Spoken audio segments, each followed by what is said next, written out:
बाबा जी और हुजूर जी की प्यारी साध संगत जी को प्यार भरी राधा स्वामी जी, आप सभी संगत से विनती है कि साखी को अंत तक जरूर सुने और कमेंट में राधा स्वामी जी लिखे। संगत जी, जब मैं अपने मन की उन गहरी अंधेरी तहों में उतरता हूँ जहाँ कोई चिराग नहीं जलता और न ही कभी किसी दीवार पर कोई नाम अंकित हुआ था, तो मुझे वो दिन याद आता है जब मैं पहली बार सिमरन के असली मायने समझ पाया था। उस दिन से पहले मैं ये सोचता था कि सिमरन तो वो है जब हम सुबह उठकर या शाम को बैठकर किसी खास घड़ी में कोई नाम दोहराते हैं। लेकिन उस दिन सद्गुरु ने मेरी ओर ऐसी दृष्टि डाली कि मेरे अंदर का हर झूठा विश्वास धराशायी हो गया। वो दिन बड़ा ही साधारण था। आसमान में बादल थे और हवा में एक अजीब सी उदासी घुली हुई थी। मैं अपने घर की छत पर अकेला बैठा अपने उस जीवन के बारे में सोच रहा था जिसे मैंने बिना गुरु के बिता दिया था। मेरा मन एक पागल हाथी की तरह इधर उधर भाग रहा था। कभी धन का ख्वाब देखता तो कभी नाम का, कभी अपने रिश्तों में उलझता तो कभी अपने अकेलेपन में डूबता। और उसी भटकाव के बीच मेरे होठों पर सद्गुरु का नाम अनायास ही आकर रुक गया। उस सिमरन की कोई नियत घड़ी नहीं थी, न मैंने कोई पवित्र मुद्रा बनाई थी, न किसी दिशा की ओर रुख किया था। फिर भी जैसे ही उस नाम ने मेरे होठों को छुआ, मेरे अंदर कुछ हिल गया, वैसे ही जैसे कोई सूखा पत्ता तूफान में थरथराने लगता है। मुझे ये समझ में नहीं आया कि आखिर ये कैसे हो गया, क्योंकि मैंने तो जीवन भर यही सुना था कि सिमरन का कोई खास समय होता है, कोई खास विधि होती है, कोई खास स्थान होता है। लेकिन उस पल मेरे सामने सारा ज्ञान बेमानी हो गया। उस रात मैं सो नहीं सका क्योंकि मेरे मन में एक ही सवाल घूम रहा था कि आखिर सद्गुरु का सिमरन करने का सही समय कब होता है। क्या वो सुबह का समय है जब दुनिया अभी सो रही होती है और पक्षी अपना पहला गीत गा रहे होते हैं? क्या वो दोपहर का समय है जब धूप अपने चरम पर होती है और हर चीज अपनी परछाई खो देती है? क्या वो शाम का समय है जब थकी हुई रोशनी धीरे धीरे पिघलती है? या फिर वो रात का सन्नाटा है जहां कोई आवाज नहीं सुनाई देती सिवाय अपने दिल के धड़कने की? मैं इसी उधेड़बुन में कई दिन बिता दिए, कई रातें करवटें बदलते हुए निकल गईं, और एक दिन मैं उस बूढ़े सत्संगी से जा मिला जिसने अपनी पूरी जिंदगी सिर्फ सिमरन में बिता दी थी। उसका चेहरा ऐसा चमकता था मानो उसके भीतर कोई अजस्र ज्योति जल रही हो जिसे न हवा बुझा सकती है न पानी। मैंने उसके आगे अपना सवाल रखा। उसने एक पल मेरी ओर देखा और फिर धीरे से बोला, बेटा, तू अभी उसी भूल में फंसा है जिसमें मैं 20 बरस पहले फंसा था। तू समय को बाहर ढूंढ रहा है जबकि सिमरन का समय तो तेरे अंदर है। उस बूढ़े सत्संगी की बातों ने मेरे दिल को हिला कर रख दिया। उसने मुझे बताया कि एक बार वो भी मेरी तरह ही सिमरन के लिए सही समय और सही तरीके को लेकर उलझा हुआ था। वो यह सोचता था कि बिना सही समय के सिमरन करना बेकार है, बिना सही मुद्रा के नाम लेना अधूरा है, बिना सही माहौल के भक्ति करना बेअसर है। उसने बड़ी देर तक मुझे अपनी कहानी सुनाई, कैसे वो घंटों बैठकर कल्पना के तीरथ बनाता था और अपने मन को सांसारिक विचारों से दूर भगाने की कोशिश करता था। पर हर बार वो असफल हो जाता था क्योंकि उसका मन कभी उसके बीते हुए कल में भटकता था तो कभी आने वाले कल की फिक्र में उलझ जाता था।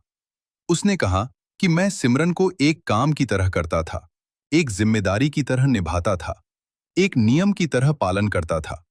लेकिन उस सिमरन में जान नहीं थी, प्राण नहीं थे। वो तो सिर्फ होंठों की हरकत थी, जीभ का खेल था, मन का बोझ था। फिर एक दिन उस बूढ़े सत्संगी को सद्गुरु ने ऐसी महिमा दिखाई कि वो जीवन भर के लिए बदल गया। उसने बताया कि कैसे सिमरन का सही समय वो पल है जब तुम्हारा दिल टूटने वाला होता है, वो पल है जब तुम्हारी सारी उम्मीदें धूल में मिल जाती हैं, वो पल है जब तुम अपने अकेलेपन से घबरा कर किसी सहारे की तलाश करते हो, वो पल है जब तुम ये जान जाते हो कि इस दुनिया का कोई भी तुम्हारा अपना नहीं है। उसने कहा कि सिमरन का सच्चा समय उसे नहीं मिलता जो सुबह 5 बजे जाग जाता है, बल्कि उसे मिलता है जो अपनी नींद से जाग जाता है, जो उस आध्यात्मिक निद्रा से जागता है जिसमें सारी दुनिया डूबी पड़ी है। मैंने उसकी बातें सुनते हुए अपने भीतर एक बदलाव महसूस किया, मानो मेरी आंखों से कोई पर्दा गिर गया हो और मैं उस सच्चाई को देख पा रहा हूं जिसे मैंने कभी नहीं देखा था। जैसे जैसे उसकी बात आगे बढ़ी, मेरे मन का भ्रम धीरे धीरे टूटने लगा। उसने कहा कि देख बेटा, तू प्रश्न पूछ रहा है कि सद्गुरु का सिमरन करने का सही समय कब है, लेकिन सच्चाई तो यह है कि हर समय उस सिमरन का ही समय है, क्योंकि समय तो सद्गुरु की ही देन है।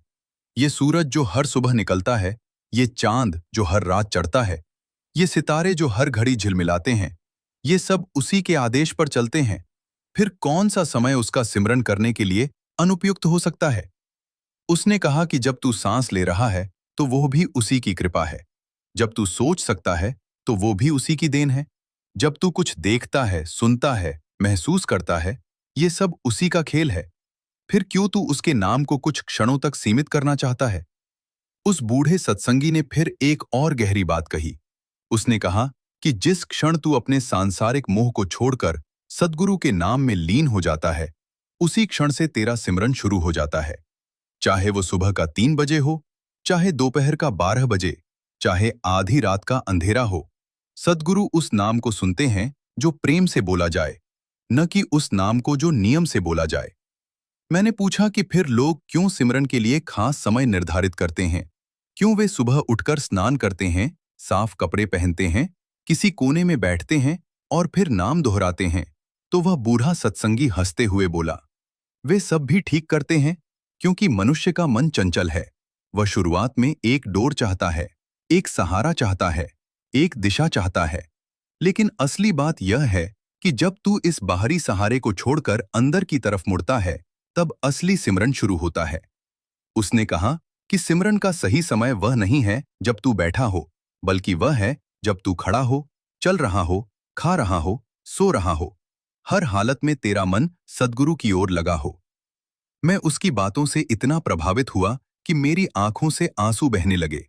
न जाने कब ये रात बीत गई और सुबह हो गई। पक्षी चहकने लगे, हवा के झोंके आने लगे, लेकिन मैं वहीं बैठा उस सत्य को अपने भीतर उतारने की कोशिश कर रहा था। उस दिन के बाद मैंने सोचा कि अब मैं भी वैसा ही सिमरन करूंगा जैसा उस बूढ़े सत्संगी ने बताया। लेकिन यह सोचना आसान था, करना बहुत कठिन था, क्योंकि मेरा मन वही पुरानी आदतों का गुलाम था। जब मैंने पहली बार उस बूढ़े सत्संगी का बताया हुआ सिमरन आजमाने की कोशिश की, तो मुझे पता चला कि यह उतना सरल नहीं जितना लगता था। मैं घंटों तक बैठकर एक ही नाम दोहराता रहता था, लेकिन मेरा मन हर बार वहां से भाग जाता था। कभी वो अपने व्यापार के हिसाब किताब में उलझ जाता था, तो कभी अपने परिवार के झगड़ों में। कभी वो अपने शरीर के सुख दुख में डूबता था, तो कभी अपने भविष्य की चिंता में। मैं बहुत निराश हुआ। मैंने सोचा कि शायद मुझ में ही कोई कमी है। शायद मैं उस योग्य ही नहीं हूं कि सद्गुरु का सिमरन कर सकूं। शायद मेरा भाग्य ही फूटा है। मेरे मन में ऐसे हजारों नकारात्मक विचार आए, पर मैंने हार नहीं मानी। एक रात जब मैं बहुत उदास था, बहुत टूटा हुआ था, जब मुझे लगा कि अब मेरे जीवन में कुछ भी अच्छा नहीं होगा, तब अनायास ही मेरे होठों पर सद्गुरु का नाम आ गया। उस वक्त मुझे कोई सिमरन का नियम याद नहीं आया, न कोई तरीका, न कोई समय, न कोई जगह। मेरे सिर्फ दिल के टूटने से निकली एक दबी सी आवाज थी, जो बस यही कह रही थी, सद्गुरु, सद्गुरु, सद्गुरु। उस रात मैंने देखा कि जब मैंने सद्गुरु को पुकारा, तो कोई बाहरी चमत्कार नहीं हुआ। न आसमान से फूल बरसे, न रोशनी के धागे नीचे उतरे, लेकिन मेरे अंदर एक अजीब सी शांति आ गई। वैसी शांति जैसी कभी किसी बच्चे को अपनी माँ की गोद में आती है, जब वो रोते रोते थक जाता है और उसे लगता है कि अब कोई उसे संभाल लेगा। वो शांति बहुत गहरी थी, बहुत मीठी थी, बहुत निश्चल थी। मुझे ऐसा लगा जैसे कोई मेरे सिर पर हाथ रखकर कह रहा हो कि डर मत, मैं हूं तेरे साथ। मैंने उस रात सोचा कि शायद यही है सिमरन का सही समय। वो समय जब मैं अपने बल पर नहीं, बल्कि अपनी लाचारगी पर खड़ा हूं। कि समय जब मैं यह मान चुका हूं कि मैं कुछ नहीं कर सकता और सिर्फ सद्गुरु ही मेरा सहारा है। मैंने पाया कि जब मैं यह दिखावा करता हूं कि मैं बहुत शक्तिशाली हूं, बहुत बड़ा भक्त हूं, बहुत ज्ञानी हूं, तब सिमरन दूर भागता है। लेकिन जब मैं सच में अपनी कमजोरी को स्वीकार कर लेता हूं, अपनी अनजानी को मान लेता हूं, तब सद्गुरु मेरे नजदीक आ जाते हैं। धीरे धीरे मैंने सिमरन की इस गहराई को समझना शुरू किया। मुझे पता चला कि जब हम सद्गुरु का सिमरन करते हैं, तो वो सिर्फ शब्दों का खेल नहीं है, बल्कि वो हमारी आत्मा की वह पुकार है जो जन्मों जन्मों से दबी पड़ी है। वो पुकार है जो हमें हमारे सच्चे घर की याद दिलाती है, वो पुकार है जो इस संसार के सारे शोर को काटकर उस एक सच्चे शब्द तक पहुंचना चाहती है। उस बूढ़े सत्संगी ने मुझे एक बार फिर बुलाया और कहा कि आज मैं तुझे असली सिमरन का रास्ता दिखाता हूं। उसने कहा कि देख बेटा, सिमरन वो दरवाजा है जहां से सुरत अंदर उतरती है। सुरत हमारी वो शक्ति है जो बाहर की तरफ भाग रही है, बाहर के रंग देख रही है, बाहर के रूप पहचान रही है, बाहर की आवाजें सुन रही है। लेकिन जब हम सद्गुरु का सिमरन करते हैं तो यही सुरत धीरे धीरे बाहर से हटकर अंदर की तरफ मुड़ने लगती है। उसने कहा कि जैसे कोई कछुआ अपने अंगों को खोल की तरफ समेट लेता है, वैसे ही सिमरन के अभ्यास से हमारी सुरत अपने स्रोत में समा जाती है। मैंने उससे पूछा कि यह सुरत जब अंदर मुड़ती है तो क्या होता है। उसने धीरे से मुस्कुराते हुए कहा कि जब सुरत अंदर मुड़ती है तो पहली बार तुझे अपने असली घर का पता चलता है। तुझे पता चलता है कि यह शरीर नहीं, यह मन नहीं, यह बुद्धि नहीं, यह अहंकार नहीं। तू तो उस नूर का एक कतरा है जो कभी बुझता नहीं। तू तो उस शब्द का एक अक्षर है जो कभी मिटता नहीं। मैं उसकी बातें सुनकर रोमांचित हो उठा। मुझे लगा कि सचमुच अगर ऐसा है तो फिर मैं क्यों इस दुनिया के छोटे मोटे सुख दुख में फंसा हुआ हूं? क्यों मैं उस झूठी दौड़ में भाग रहा हूं जिसका कोई अंत नहीं है? क्यों मैं हर पल कुछ पाने की चाह में कुछ खोता जा रहा हूं? उस रात मैंने अपने कमरे में बैठकर एक बहुत गहरा निर्णय लिया कि अब मैं सिमरन को अपने जीवन का केंद्र बना दूंगा। चाहे मुझे कितनी भी कठिनाइयां क्यों ना आए, चाहे मेरा मन कितना ही विद्रोह क्यों ना करे, मैं हार नहीं मानूंगा। लेकिन यह निर्णय लेना आसान था, उस पर अमल करना बहुत मुश्किल था। क्योंकि जैसे ही मैंने सिमरन की तरफ पूरा ध्यान लगाने की कोशिश की, मेरी जिंदगी में हजारों समस्याएं खड़ी हो गईं। मेरा काम अचानक डगमगाने लगा, मेरे परिवार में झगड़े बढ़ गए, मेरा स्वास्थ्य खराब होने लगा। मैं बहुत परेशान हो गया और मैंने उस बूढ़े सत्संगी के पास जाकर कहा कि देखो, मैंने सिमरन की तरफ रुख किया तो सारी मुसीबतें आ गईं। वह बूढ़ा सत्संगी फिर हंसा और बोला, बेटा यह तो होता है, जब कोई सच्चे सद्गुरु की तरफ बढ़ता है तो उसके पुराने कर्म जो उसे अंदर घसीट कर रखना चाहते हैं, वह उग्र हो उठते हैं। यह वैसा ही है जैसे जब कोई अंधेरे कमरे में दिया जलाता है तो अंधेरा विरोध करता है, लेकिन एक बार दिया जल जाए तो अंधेरा टिक नहीं सकता। उसने कहा कि तू डर मत, ये मुसीबतें तो तेरे सिमरन की परीक्षा हैं। ये तुझे कमजोर नहीं बनाएंगी बल्कि मजबूत बनाएंगी।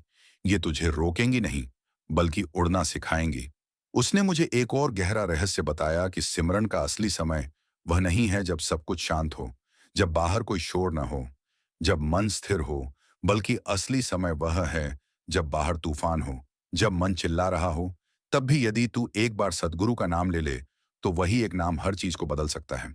उसने अपनी जेब से एक छोटा सा झरना बेल निकाला और कहा कि देख, ये बेल जंगल में बिना किसी की देखभाल के बढ़ती है। तूने कभी सोचा है कि ये इतनी सुंदर कैसे हो जाती है? इसके पास ना कोई माली है, ना कोई खाद है, ना कोई समय सारणी है, फिर भी यह खिलती है, क्योंकि इसके भीतर वह क्षमता है जो उसे खिलने के लिए मजबूर करती है।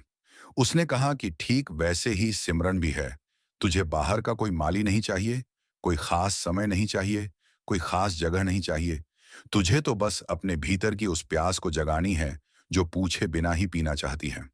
उस दिन के बाद मैंने सिमरन को एक नियम नहीं बल्कि एक सांस बना दिया। जैसे मेरे शरीर को सांस चाहिए, उससे भी ज्यादा मेरी आत्मा को सिमरन चाहिए था। मैं जब चलता था तो मेरे कदम सद्गुरु सद्गुरु कहते थे। मैं जब खाता था तो मेरा हर निवाला सद्गुरु के नाम से भीगता था। मैं जब सोता था तो मेरी नींद भी सिमरन की गोद में सिमट जाती थी। धीरे धीरे मुझे लगने लगा कि मेरा पूरा अस्तित्व उस नाम में समा रहा है। एक दिन की बात है, मैं अपने काम पर जा रहा था। बहुत भीड़ थी, बहुत शोर था, सब लोग अपनी अपनी दौड़ में भाग रहे थे। मैं अचानक सड़क पार करते समय लगभग एक गाड़ी की चपेट में आ गया। उस वक्त मेरा मन बहुत तेजी से एक बात पर गया। उसने कोई मंत्र नहीं बल्कि सिर्फ सद्गुरु का नाम कहा, और फिर कुछ ऐसा हुआ कि जैसे कोई अदृश्य हाथ हो जिसने मुझे पीछे खींच लिया और गाड़ी गुजर गई। मैं वहां खड़ा कांप रहा था, मेरा पूरा शरीर ठंडा पड़ गया था, और मैं सोच रहा था कि यह चमत्कार मैंने किसी बाहरी शक्ति से नहीं पाया था, बल्कि उस सिमरन से पाया था जो मैंने हर पल किया था। उस सिमरन से जिसमें मैंने कोई खास समय नहीं देखा था। उस सिमरन से जो बस बहता रहा था जैसे कोई निर्मल नदी बहती है। यह सब घटित होने के बाद मेरा सिमरन और भी गहरा होता गया। मैंने पाया कि पहले मैं बैठकर सिमरन कर लेता था और फिर भूल जाता था कि बाकी समय मुझे सद्गुरु की याद नहीं रहती थी। लेकिन अब वह याद मेरे साथ इस कदर घुल-मिल गई थी कि भूलना नामुमकिन हो गया था। जैसे कोई अपनी सांस को भूल नहीं सकता, वैसे ही मैं सद्गुरु के नाम को भूलने लायक ही नहीं रह गया था। एक बार मुझे बहुत बड़ी आर्थिक तंगी का सामना करना पड़ा। मेरे पास खाने तक के पैसे नहीं बचे थे। मैं परेशान था, उदास था, बेचैन था। लेकिन उस बीच में भी मैंने सिमरन नहीं छोड़ा। मैं खाली पेट बैठकर सद्गुरु का नाम लेता रहा और मन ही मन कहता रहा कि सद्गुरु जो ठीक समझें, वह करें। यह सोचना मुश्किल था, लेकिन मैंने अपने मन को यह समझा लिया था कि जो सद्गुरु ने दिया, वही मेरे लिए ठीक है। जो नहीं दिया, वह मुझे चाहिए ही नहीं। उसी दिन शाम को अचानक मेरे एक पुराने मित्र ने फोन किया, जो 10 साल से मुझसे बात नहीं किया था। उसने कहा कि मुझे अचानक तुम्हारी याद आई और मैं चाहता हूं कि तुम मुझसे कुछ काम ले लो। मैं चकित रह गया कि कैसे सद्गुरु की कृपा ने मेरी तरफ हाथ बढ़ाया। मैंने उससे कोई मांग नहीं की थी। मैंने किसी से शिकायत नहीं की थी। मैंने बस सिमरन किया था और सिमरन ने वह कर दिखाया जो कोई बाहरी साधन नहीं कर सकता था। उस दिन मुझे एक और बात समझ में आई कि सिमरन करने का सही समय वह नहीं है जब हमें कुछ चाहिए, बल्कि वह है जब हमें कुछ नहीं चाहिए। जब हम पूरी तरह से निस्वार्थ होकर सद्गुरु के नाम में डूब जाते हैं, तब वह नाम ही सब कुछ बन जाता है। मैंने उस रात बहुत देर तक बैठकर सोचा कि कितने लोग हैं जो सिमरन को एक सौदे की तरह करते हैं। वे कहते हैं कि हे सद्गुरु, मैं तेरा नाम लूंगा तो तू मुझे यह दे देगा। वे सिमरन को एक व्यापार बना लेते हैं। लेकिन सच्चा सिमरन तो व्यापार के परे है। वह तो प्रेम की वह डगर है जहां लेन देन नहीं, बल्कि खोना और पाना दोनों एक ही हैं। धीरे धीरे मुझे लगने लगा कि सिमरन ने मेरी आंखों में एक नई रोशनी डाल दी है। मैं अब उन चीजों को देख पा रहा था जो पहले मुझे दिखाई नहीं देती थी। जैसे किसी फूल में वह खुशबू जो आंखों से नहीं देखी जा सकती, वैसे ही सिमरन ने मुझे उस सूक्ष्म अनुभव को छूने की शक्ति दी जो शब्दों से परे है। एक सुबह मैं अपनी छत पर खड़ा था और सूर्योदय देख रहा था। तभी मैंने देखा कि पूर्व में लालिमा फैल रही थी। धीरे धीरे वह लालिमा सुनहरे में बदल रही थी और मैं उस दृश्य में इतना खो गया कि मेरे होंठों पर फिर से सद्गुरु का नाम आ गया। लेकिन इस बार वह नाम मेरे मुंह से नहीं, बल्कि मेरे पूरे शरीर से, मेरी हर कोशिका से निकल रहा था। एक ऐसा कंपन था मानो मेरा पूरा अस्तित्व एक तार बन गया हो और सद्गुरु का नाम उस तार पर बज रहा हो। मैंने उस बूढ़े सत्संगी से यह अनुभव साझा किया तो उसकी आंखों में आंसू आ गए। उसने कहा कि बेटा, अब तू सिमरन की उस मंजिल को छूने लगा है जहां समय नहीं रहता, जहां घड़ी के कांटे निरर्थक हो जाते हैं। वहां न सुबह की शुरुआत होती है न रात का अंत। वहां तो बस एक अनंत वर्तमान है जिसमें सद्गुरु की मेहर बरसती है। उसने कहा कि अब तू रुक मत और गहरे उतर। और उसने मुझे बताया कि सिमरन की यह यात्रा सिर्फ नाम दोहराने से नहीं, बल्कि उस नाम के साथ एक हो जाने से पूरी होती है। जैसे कोई बूंद समुद्र में गिरती है तो वह समुद्र हो जाती है, वैसे ही सिमरन करने वाला सिमरन बन जाता है। तब कोई द्वैत नहीं रहता, कोई दूरी नहीं रहती, कोई भेद नहीं रहता। लेकिन इस मंजिल तक पहुंचने का रास्ता बहुत कठिन था। मेरे मन ने फिर से अपने पुराने खेल खेलना शुरू कर दिए। कभी वह मुझे यह कहकर हंसाता कि देख तू कितना बड़ा संत बन गया है। कभी मुझे यह कहकर रुलाता कि देख तू अभी भी उतना ही अज्ञानी है जितना पहले था। कभी वह मुझे सुख की झूठी तस्वीरें दिखाता तो कभी दुख के डर से भर देता था। मैं इन सब से परेशान होकर उस बूढ़े सत्संगी के पास गया और बोला कि महाराज, मेरा मन तो मुझे पागल करके रख देगा। उसने फिर वही पुरानी बात कही। उसने कहा कि मन तो ऐसा ही है बेटा, ये तो चंचल है, अस्थिर है, कभी एक रंग में तो कभी दूसरे रंग में। लेकिन सिमरन तो उसका भी गुरु है। जैसे कोई डोर किसी पटाखे को बांध लेती है, वैसे ही सिमरन इस मन को बांध लेता है। बस तू निरंतरता न तोड़। उसने मुझे एक दिन अपने पास बुलाया और बहुत गहरी बात समझाई। उसने कहा कि देख, सिमरन का सही समय वह है जब तू मन को हराने का नहीं, बल्कि उससे दोस्ती करने का फैसला करता है। अब तक तूने मन को दुश्मन समझा था, इसलिए वह तुझसे लड़ता रहा। लेकिन जब तू उसे अपना मित्र बना लेगा, उसे समझने लगेगा, उसकी बातें सुनने लगेगा, मगर उनमें फंसने नहीं लगेगा, तब सिमरन अपने आप सहज हो जाएगा। उसने कहा कि जब तू यह समझ जाता है कि मन तो बस एक साधन है, एक औजार है, उसकी बातों को सुनो मगर उन पर अमल न करो, तब तू सिमरन का मालिक बन जाता है। उस रात मैंने एक नया प्रयोग किया। मैंने अपने मन को आजाद छोड़ दिया कि वह जो चाहे सोचे, बस मैं अपने सिमरन को बीच में रखूंगा। और आश्चर्य की बात यह थी कि जैसे ही मैंने मन को न दबाया, न रोका, वह अपने आप शांत होने लगा। जैसे कोई बच्चा जब देखता है कि उसकी नखरों पर कोई ध्यान नहीं दे रहा, तो वह अपने आप रुक जाता है। वैसे ही मेरा मन धीरे धीरे सिमरन के साथ ताल मिलाने लगा। जैसे जैसे मेरा सिमरन गहराता गया, मैंने देखा कि सद्गुरु की कृपा मेरे जीवन में बिना किसी बाहरी संकेत के, बिना किसी भौतिक चिन्ह के उत्तर रही है। कोई नहीं जानता था कि मैं क्या कर रहा हूं, क्योंकि मैंने कभी किसी को अपना सिमरन दिखाया नहीं था। मैं उसे बस अपने भीतर ही छुपाए रखता था, जैसे कोई मोती सीप के भीतर छुपा रहता है। और धीरे धीरे वह मोती इतना चमकने लगा कि बिना बताए ही लोगों को मेरे चेहरे पर एक अलग सी चमक दिखने लगी। लोग पूछने लगे कि तुम्हें ऐसा क्या मिल गया कि तुम हर पल प्रसन्न रहते हो, चाहे कितनी भी मुसीबत क्यों ना हो। मैं मुस्कुराकर कहता कुछ नहीं, लेकिन मन ही मन जानता था कि यह सब सिमरन की कृपा है। एक दिन एक बहुत बड़ा संकट खड़ा हो गया। मेरे अपने ही भाई ने मुझे धोखा दे दिया। मेरी सारी जमा पूंजी हड़प ली और मुझे बेघर कर दिया। मैं सड़क पर आ गया।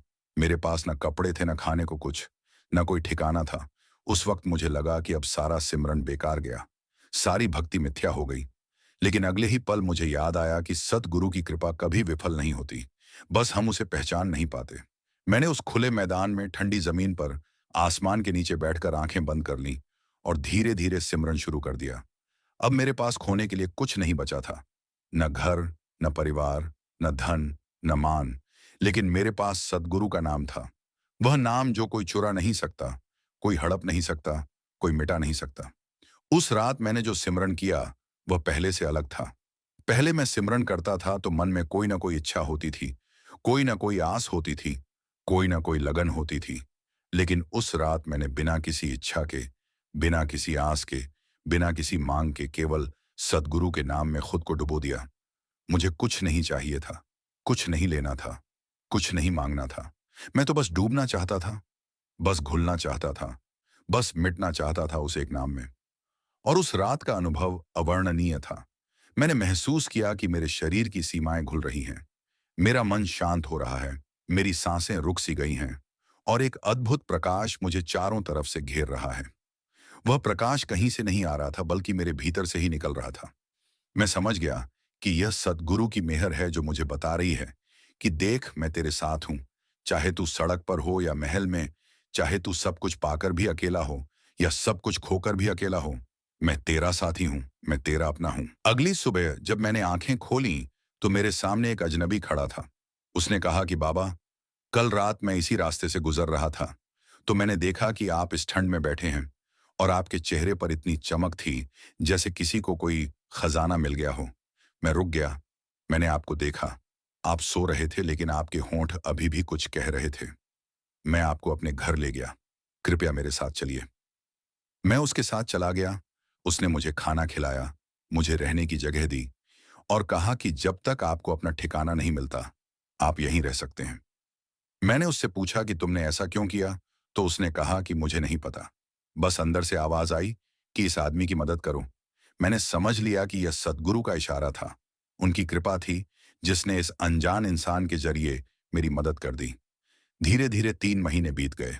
मैं उसी के घर में रहता था और बदले में मैं उसे सिमरन का रास्ता दिखाता था। वह पहले सिमरन से अनभिज्ञ था, पर जब उसने मुझे देखा कि मैं बिना कुछ मांगे, बिना कुछ साधे बस नाम में लीन रहता हूं, तो उसके मन में भी वही प्यास जागी। उसने कहा कि भाई, मैं भी वह सिमरन सीखना चाहता हूं। मैंने कहा कि सिमरन को सीखना नहीं पड़ता, सिमरन तो बस याद करना है, बस लगन से, प्रेम से, बिना किसी स्वार्थ के सद्गुरु के नाम को दोहराना है। उसने वैसा ही किया और देखते ही देखते उसकी जिंदगी भी बदलने लगी। उसके चेहरे पर वैसी ही चमक आ गई जैसी मेरे आई थी। हम दोनों मिलकर सिमरन करते, घंटों बैठे रहते, बातें करते, सद्गुरु की महिमा गाते, और हमारा सारा दुख दर्द, सारी परेशानियां, सारी चिंताएं धीरे धीरे पिघलती चली गईं। लेकिन फिर एक बार फिर मेरे मन में वही पुराना सवाल उठा, आखिर सही समय क्या है? क्या जब हम दुखी हों तब सही है? क्या जब हम सुखी हों तब सही है? क्या जब हम भूखे हों तब सही है?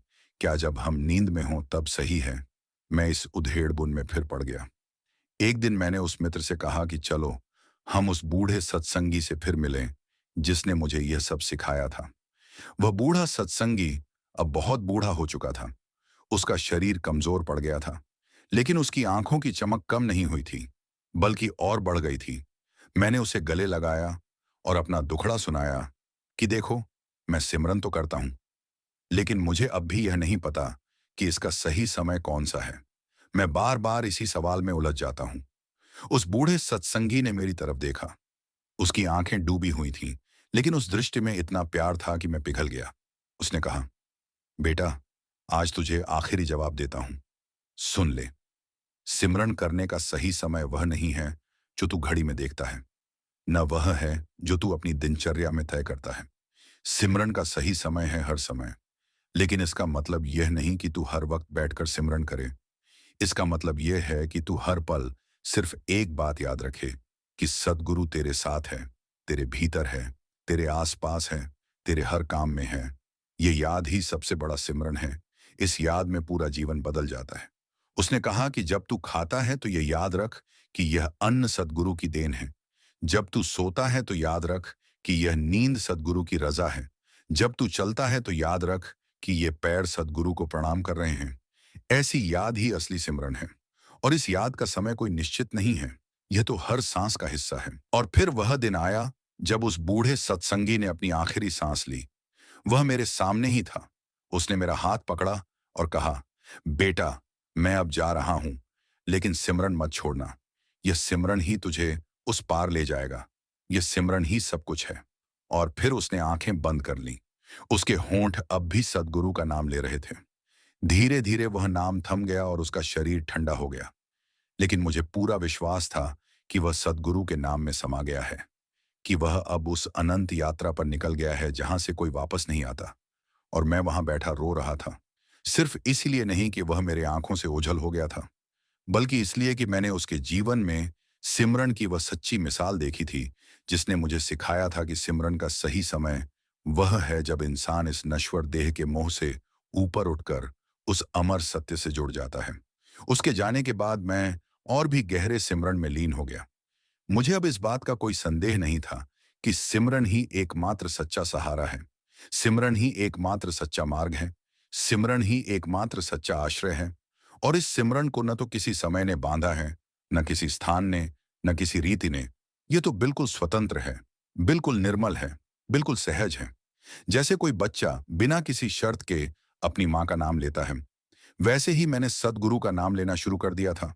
न किसी लोभ में, न किसी भय में, न किसी आशा में। सिर्फ इसलिए कि वह नाम मेरा अपना है। वह नाम मेरी पहचान है। वह नाम मेरा सब कुछ है। एक दिन मैंने सोचा कि क्यों न मैं इस संसार में जाकर लोगों को सिमरन का यह सही समय बताऊं।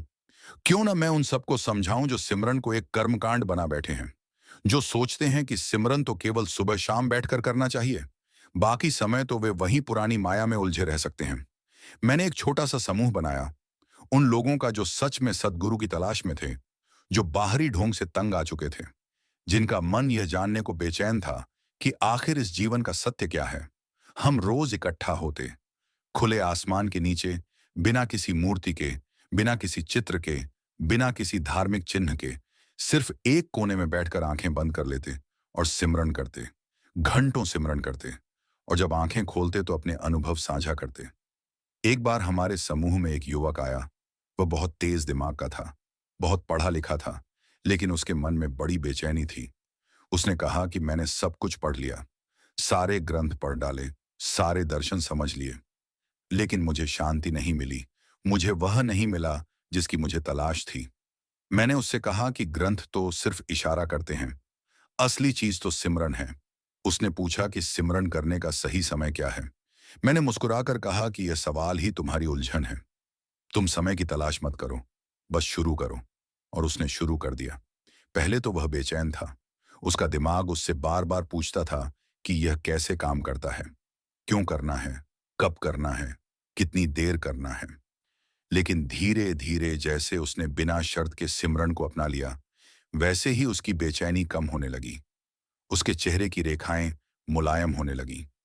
उसकी आंखों में वह चमक आने लगी जो मैंने उस बूढ़े सत्संगी की आंखों में देखी थी। सच्ची साखी यह है कि उस युवक ने एक दिन मुझसे कहा, अब मैं समझ गया कि सिमरन का सही समय वह है जब मैं सोचना छोड़ देता हूं, जब मैं योजना बनाना छोड़ देता हूं, जब मैं अपने अहंकार को एक तरफ रख देता हूं और बस हो जाता हूं। उसी होने की अवस्था में सद्गुरु का सिमरण अपने आप होता है। उसकी बात सुनकर मेरी आंखें भर आईं। मुझे लगा कि सचमुच सद्गुरु की कृपा ने उसे वह समझा दिया जो मैं सालों में समझ पाया था। उस दिन हमने सारी रात सिमरन किया। हमने बिना किसी थकान के, बिना किसी उद्देश्य के, बिना किसी गिनती के सिर्फ प्रेम से सद्गुरु के नाम को दोहराया। और उस रात का अनुभव ऐसा था कि मैं शायद जीवन भर उसे नहीं भूल सकता। वहां कोई घड़ी नहीं थी, कोई कैलेंडर नहीं था, कोई समय नहीं था। वहां तो बस एक अटूट धारा थी, एक अनंत वर्तमान था, एक अद्भुत शांति थी। आज मैं इस साखी को सुना रहा हूं तो मेरे पास कोई नया सिद्धांत नहीं है, कोई नया सूत्र नहीं है। मेरे पास सिर्फ मेरा अपना अनुभव है, और वह यह कि सद्गुरु का सिमरण करने का सही समय अब है, इसी क्षण है, इसी सांस में है। जब तुम इस पंक्ति को पढ़ रहे हो, इसी क्षण सद्गुरु तुम्हारे भीतर मौजूद हैं। बस तुम याद कर लो, बस तुम अपने मन को उस ओर मोड़ लो, बस तुम अपनी सुरत को अंदर की तरफ ले जाओ और देखोगे कि सिमरन शुरू हो गया, बिना किसी तैयारी के, बिना किसी शर्त के, बिना किसी समय के। सिमरन का कोई समय नहीं है, क्योंकि सतगुरु समय के बाहर हैं। उनका नाम समय के बाहर है, उनकी कृपा समय के बाहर है। सिमरन करने का सही समय तो वह है जब तुम समय के भ्रम को तोड़ देते हो, जब तुम घड़ी के कांटों को देखना बंद कर देते हो और अपने दिल की धड़कन को सुनना शुरू कर देते हो। मैंने अपनी इस यात्रा में यही सीखा है कि न सुबह खास है, न शाम खास है, न सोमवार खास है, न रविवार, न अमावस्या का महत्व है, न पूर्णिमा का, सिवाय एक के, और वह है सद्गुरु की कृपा। और वह कृपा हर पल बरस रही है। बस हमें अपनी आंखें खोलने की देर है, अपने कान खोलने की देर है, अपना दिल खोलने की देर है। सिमरन वह चाबी है जो इस ताले को खोलती है, और यह चाबी हर समय हमारे पास है। बस हमें उसे उठाना है, उसे इस्तेमाल करना है, और देखना है कि कैसे एक के बाद एक ताले खुलते जाते हैं, कैसे एक के बाद एक दरवाजे खुलते जाते हैं, और एक दिन हम उस अनंत आकाश में पहुंच जाते हैं जहां ना कोई बंधन है, न कोई सीमा, न कोई समय। इसलिए मेरे प्रिय साथियों, इस साखी का सार यही है कि सिमरन करने का सही समय कोई समय नहीं है, बल्कि एक अवस्था है, एक भावना है, एक समर्पण है।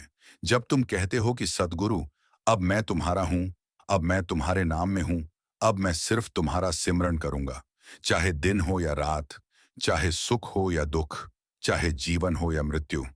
और जब तुम इस अवस्था में पहुंच जाते हो तो समय तुम्हारा दास हो जाता है, सिमरन तुम्हारी सांस बन जाती है, और सद्गुरु तुम्हारे हर पल में विराजमान हो जाते हैं। यही सच्ची साखी है, यही सद्गुरु की सच्ची शिक्षा है, और यही वह मार्ग है जो इस भवसागर से पार ले जाता है। बस एक सिमरन से, बस एक याद से, बस एक प्रेम से। संगत जी, आपको साखी अच्छी लगी हो तो लाइक करें और कमेंट बॉक्स में राधा स्वामी जी लिखें। अपने दोस्तों और सत्संगी भाइयों को जरूर शेयर करें। राधा स्वामी जी।